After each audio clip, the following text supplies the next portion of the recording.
कि हमने पिछले एपिसोड में देखा कि युआन ने अपनी बैटल खत्म की थी, पर फिर भी इंस्ट्रक्टर ने लिन फेंग के साथ उसकी दूसरी बैटल फिक्स कर दी थी। लिन फेंग से फाइट करते हुए युआन ने 3 युआन गिल्फ की एनर्जी खत्म हो गई थी, लेकिन युआन ने अपने ड्रैगन स्टेल एंड की मदद से लिन फेंग को इना से बाहर फेंक दिया था, जिससे युआन बैटल जीत गया था। फिर अब हम क्यू फैमिली के लीडर और क्यू के डेड क्यू युआन को देखते हैं। वो पूछता है कि तो तुम्हें कहना चाहते हो कि उस लूजर प्रिंस ने अपने मेरिडियंस को अनलॉक कर लिया है और अब वो उन्हें कल्टिवेट कर सकता है। क्यू कहता है कि आप सही समझ रहे हैं। युआन ने अपने 2 मेरिडियंस की मदद से 4 मेरिडियंस वाले लिन फेंग को हरा दिया। क्यू युआन कहता है कि युआन की जिंदगी पूरी तरह से बर्बाद हो गई थी, पर फिर भी उसने अपने मेरिडियंस को अनलॉक कर लिया। इसे पता चलता है कि वो काफी टैलेंटेड है। क्यू पूछता है कि क्या हमें वो डायनेस्टी को इसके बारे में बताना चाहिए। क्यू युआन कहता है कि वो डायनेस्टी इस वक्त अपनी करीबी डायनेस्टी से फाइट कर रही है। उनके पास इतना वक्त नहीं है कि वो जो डायनेस्टी पर ध्यान दे।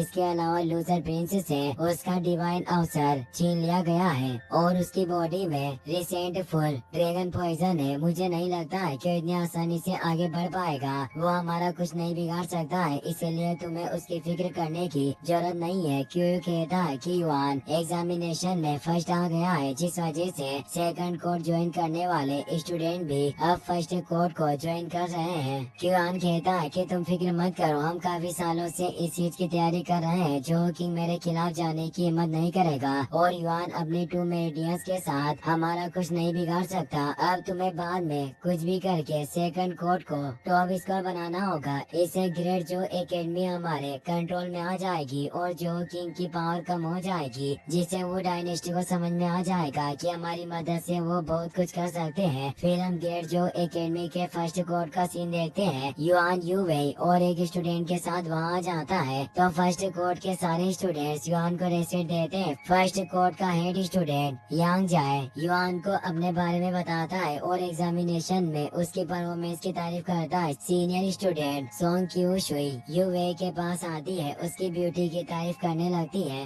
जिससे यूवेई शर्मा जाती है और उसे देखकर सारे स्टूडेंट्स हंसने लगते हैं। तभी तियान यांग वहाँ जाते हैं। उन्हें देखकर सारे स्टूडेंट शांति से लाइन में खड़े हो जाते हैं और उन्हें रेस्पेक्ट देते हैं। तियान यांग कहते हैं कि एग्जामिनेशन में 10 स्टूडेंट्स पास हुए थे, पर फिर से 3 स्टूडेंट्स ने फर्स्ट कोर्स ज्वाइन किया है, इसीलिए आज से तुम सबकी ट्रेनिंग डबल हो जाएगी। ये बात सुनकर सारे स्टूडेंट्स घबरा जाते हैं और उन्हें फिक्र होने लगती है कि वो इतनी हार्ड ट्रेनिंग कैसे करेंगे। तियान यांग कहते हैं कि अभी सिर्फ क्यू शुई और यांग जाए ने 5 मेरिडियंस को अनलॉक किया है। अगर इस साल के खत्म होने तक तुम 6 मेरिडियंस अनलॉक नहीं कर पाए तो तुम में से कोई भी क्यू को हराकर फर्स्ट रैंक पर नहीं जा पाएगा, जिसकी वजह से सेकंड कोर्ट को फर्स्ट कोर्ट की पावर मिल जाएगी और पूरी ग्रेट जो एकेडमी की हालत बदल जाएगी। इन सब चीजों को रोकने के लिए तुम्हें सेकंड कोर्ट से ज्यादा मेहनत करके उन्हें हराना होगा। आज यूलिंग वाटरफॉल ओपन होने वाला है तो हम वहीं ट्रेनिंग करेंगे। ये बात सुनकर सब ट्रेनिंग के लिए चले जाते हैं। क्यू शुई युआन और यूवेई को बताती है कि यूलिंग वाटरफॉल को एकेडमी का कल्टीवेशन पैराडाइज माना जाता है। इसके टॉप पर जीलिंग जेट एसेंस उग रहा है, जिसकी वजह से यहाँ काफी एनर्जी रिलीज होती है।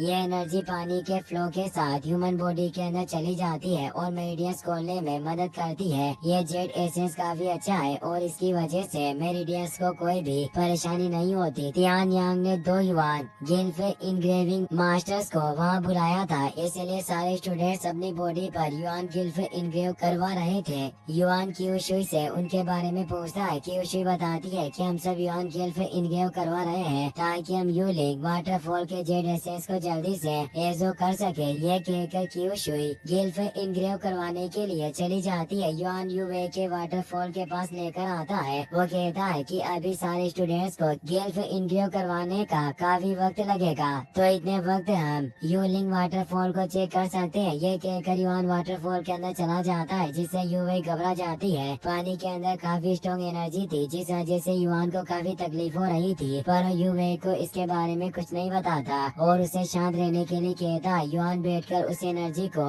एजो करने लगता है, जिससे उसे काफी अच्छा महसूस होता है। वो कहता है कि ये जेड एसेंस की एनर्जी काफी स्ट्रॉन्ग है और इसे एजो करने के लिए हमें युआन गिल्फ को इनग्रेव करवाने की जरूरत पड़ेगी, लेकिन मेरी डिवाइन सोल होलो रियल्म के अर्ली स्टेज पर है और शायद मैं आसानी से जेड एसेंस की एनर्जी को महसूस कर सकता हूँ। ये कहकर वो अपने अपने डिवाइन सोल को एक्टिवेट कर लेता है और उसकी मदद से जेड एसेंस की एनर्जी एजो करने लगता है। कुछ वक्त बाद क्यूशुई यूए के पास आ जाती है और उसे पता चल जाता है कि युआन वाटरफॉल के अंदर है। यूए कहती है कि प्रिंस युआन वाटरफॉल की एनर्जी को महसूस करना चाहता था, इसीलिए वो अंदर चला गया, पर उसे अंदर गए काफी वक्त हो गया है और मुझे उसका कुछ पता भी नहीं चल रहा। क्यूशुई कहती है कि यूलिंग वाटरफॉल की इम्पैक्ट फोर्स बहुत ही स्ट्रॉन्ग है। जब मैं पहली बार अंदर गई थी तो 15 मिनट तक भी वाटरफॉल के अंदर नहीं रुक पाई थी। युआन ने अभी तक गिल्फ इनग्रेव भी नहीं किया है, वो कुछ ही वक्त में बाहर आ जाएगा। ये कहकर वो दोनों युआन के पानी से बाहर आने का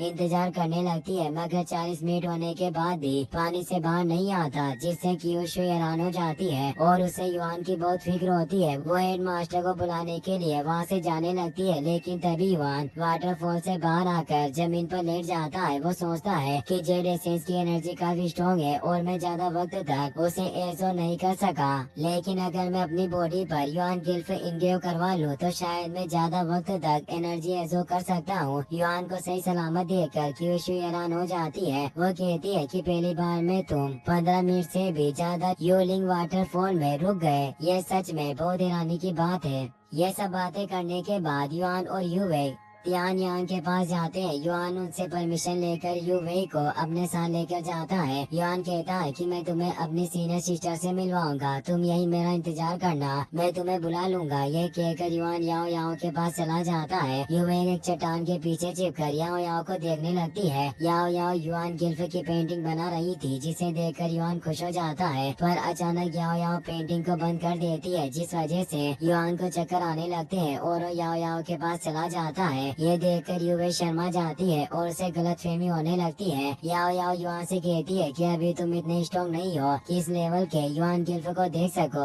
जिस वजह से तुम्हें चक्कर आ रहे हैं। युआन पूछता है कि क्या आपको गैदरिंग गिल्फ इंग्रेव करना आता है और क्या आप मेरी बॉडी पर गिल्फ इंग्रेव कर सकती है। यह कहकर याओ याओ को एक वाइन की बोतल देता है, जिससे वो खुश हो जाती है और गिल्फ इंग्रेव करने के लिए मान जाती है। गिल्फ इंग्रेव करने के लिए याओ याओ युआन की शर्ट उतार देती है। उसी वक्त यूवे उन्हें देखने लगती है, जिससे उसे और ज्यादा गलतफहमी हो जाती है और वो चट्टान के पीछे छुप जाती है। याओ याओ युआन से कहती है कि आइस फायर गैदरिंग गिल्फ एक फर्स्ट ग्रेड का युआन गिल्फ है और जब मैं इसे इंग्रेव करूंगी तो इससे तुम्हें बहुत दर्द होगा, इसीलिए दर्द को सहन करना। ये कहकर याओ याओ उसकी बॉडी पर गिल्फ इंग्रेव करने लगती है, जिससे युआन को काफी तकलीफ होती है। वो अपना ध्यान भटकाने के लिए याओ याओ से पूछता है कि तुम कौन सी ग्रेड के गिल्फ को इंग्रेव कर सकती हो। याओ याओ कहती है कि अभी मैं 3rd ग्रेड के गिल्फ को इंग्रेव कर सकती हूँ, लेकिन अगर मैं पूरी तरह से तैयार हूँ तो 4th ग्रेड के युआन गिल्फ को भी इंग्रेव कर सकती हूँ। ये बात सुनकर युआन चौंक जाता है। वो कहता है कि 3rd ग्रेड का युआन गिल्फ हेवन गेट रियल्म के कल्टिवेटर जितना स्ट्रॉन्ग होता है और अगर 4th ग्रेड का युआन गिल्फ हुआ तो मेरे डेड को भी उससे बचने की जरूरत पड़ती है। मुझे समझ नहीं आ रहा है कि तुम इतनी पावरफुल हो, तो आखिरकार मास्टर ने मुझे तुम्हें प्रोटेक्ट करने के लिए क्यों कहा है। याओ याओ कहती है कि शायद ग्रैंडपा ए का मानना है कि फ्यूचर में तुम बहुत ही ज्यादा पावरफुल और खास रहोगे। ये कहकर याओ याओ आइस फायर गैदरिंग गिल्फ को पूरी तरह से इंग्रेव कर देती है, जिससे युआन को बहुत ही ज्यादा दर्द होता है और वो चिल्लाने लगता है। उसकी आवाज सुनकर यूवे चौंक जाती है और अपने कान बंद कर लेती है, क्योंकि उसे गलतफहमी हो रही थी। युआन यूवे को अपने पास बुला लेता है और उसे युआन गिल्फ इंग्रेव के बारे में बताता है, जिससे उसकी गलतफहमी दूर हो जाती है। तीनों याओ याओ के घर चले जाते हैं। युआन रूम में बाहर बैठ जाता है और याओ याओ यूवे की बॉडी पर युआन गिल्फ इंग्रेव कर देती है। याओ याओ कहती है कि ये बहुत अजीब बात है, तुम्हारी बॉडी पर आइस फायर गैदरिंग गिल्फ युआन से भी अच्छा इंग्रेव हुआ है। ये कहकर याओ याओ सोचती है कि मुझे यूवे की बॉडी से यिन यांग महसूस हो रहा है, कहीं ऐसा तो नहीं है कि इसके पास लेजेंडरी यिन यांग जेनेसिस रूट हो। युआन याओ याओ को भी अपने साथी यूलिंग वाटरफॉल पर ले जाता है। तियान यांग सारे स्टूडेंट्स को मेहनत करके आगे बढ़ने के लिए कह रहे थे ताकि फर्स्ट कोड सेकंड कोड को हरा सके। तभी डिंजू होंग 2nd 3rd और 4th कोड को लेकर वहाँ जाता है। वो कहता है कि यूलिंग वाटरफॉल 2 दिनों में सिर्फ 16 घंटों के लिए खुलता है। जब फर्स्ट कोड स्ट्रॉन्ग था तो उससे ट्रेनिंग के लिए 6 घंटे मिलते थे, मगर अब फर्स्ट कोड में कोई खास बात नहीं है और तुम्हारे स्टूडेंट भी काफी कमजोर है, इसीलिए हम चाहते हैं कि वाटरफॉल की ट्रेनिंग की टाइमिंग को बदल दिया जाए। तीनों कोड के स्टूडेंट्स प्रैक्टिस टाइम को बदलने करने की मांग करने लगते हैं। तियान यांग कहते हैं कि प्रैक्टिस की टाइमिंग किंग ने अपने हिसाब से तय की है। अगर तुम्हें कोई प्रॉब्लम है तो तुम किंग से बात कर सकते हो। जियोंग कहता है कि हमारी ग्रेट जो एकेडमी का आपसी मामला है और मैं नहीं चाहता हूँ कि कोई दूसरा इसके बीच में आए। मैं तुम्हें भी यही कहूँगा कि तुम किंग के साथ अपने रिश्ते का गलत फायदा न उठाओ। इससे तियान यांग को बहुत ही ज्यादा गुस्सा आता है और अपने फायर पावर एक्टिवेट कर लेते हैं, जिससे वहाँ काफी एनर्जी रिलीज होती है और इस एनर्जी की वजह से स्टूडेंट्स को काफी तकलीफ होती है। यांग कहता है कि हेडमास्टर हेवन गेट रियल में है और उनकी थर्ड ग्रेड क्रिम्सन यांग एनर्जी बहुत ही स्ट्रॉन्ग हो गई है। जियोंग कहता है कि तुम्हें क्या लगता है कि तुम अपनी पावर से मुझे डरा दोगे, पर मैं इतनी आसानी से नहीं डरने वाला। ये कहकर अपनी सिलर फ्रॉस्ट एनर्जी एक्टिवेट कर लेता है। इसी के साथ ये एपिसोड यहीं पर खत्म हो जाता है।